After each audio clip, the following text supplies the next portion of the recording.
یہ کہانی ہے ایک بوڑھے باپ اور اس کے جوان بیٹے احمد کی۔ احمد شہر کی ایک بڑی کمپنی میں افسر تھا اور اپنی بیوی بچوں کے ساتھ وہیں شفٹ ہو گیا تھا۔ گاؤں میں اس کا بوڑھا باپ اکیلا رہتا تھا جو اکثر احمد کو فون کر کے اپنے پاس بلاتا، لیکن احمد ہمیشہ کام کی مصروفیات کا بہانہ بنا کر بات ٹال دیتا۔ ایک دن باپ کا بہت اصرار کرنے پر احمد گاؤں پہنچا۔ باپ کی خوشی کا ٹھکانہ نہیں تھا۔ اس نے بڑی محبت سے اپنے بیٹے کی پسند کا کھانا پکایا اور رات کو اس کے پاس بیٹھ کر پرانی یادیں تازہ کرنے لگا، لیکن احمد اپنے موبائل فون میں مگن رہا اور باپ کی باتوں کا روکھا پکھا جواب دیتا رہا۔ آدھی رات کو باپ نے ایک بار پھر احمد کا ہاتھ تھام کر کہا، بیٹا کیا تمہیں یاد ہے جب تم چھوٹے تھے تو تم رات کو خوفزدہ ہو کر میرے پاس آ جاتے تھے، تم مجھ سے چاند تارے دکھانے کی ضد کرتے تھے اور میں تمہیں اپنے کندھے پر بٹھا کر پوری رات گھماتا تھا۔ احمد نے چڑ کر فون ایک طرف رکھا اور بولا، ابو وہ بچپن تھا، میں بہت مصروف ہوں اور میرے پاس یہ بے تکلف باتیں سننے کا وقت نہیں ہے، مجھے صبح سویرے اہم میٹنگ کے لیے واپس بھی جانا ہے۔ باپ خاموش ہو گیا اور اس کی آنکھوں میں آنسو آ گئے۔ صبح ہوئی تو احمد اپنی گاڑی میں بیٹھ کر شہر روانہ ہو گیا۔ راستے میں اسے ایک انجان نمبر سے کال موصول ہوئی۔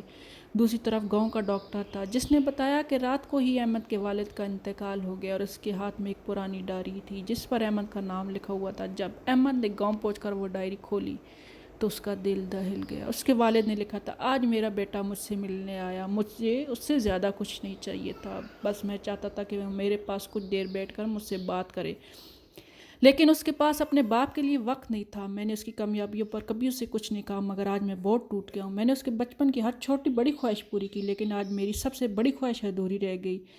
میں اسے بتا کہ دنیا کی ہر دولت سے قیمتی وقت ہوتا ہے جو اب میرے پاس بالکل ختم ہو چکا ہے۔ احمد کی آنکھوں سے آنسو بہنے لگے۔ اسے اپنے رویے پر شدید پچھتاوا ہوا، لیکن اب بہت دیر ہو چکی تھی، وہ اپنے باپ کو واپس نہیں لا سکتا تھا۔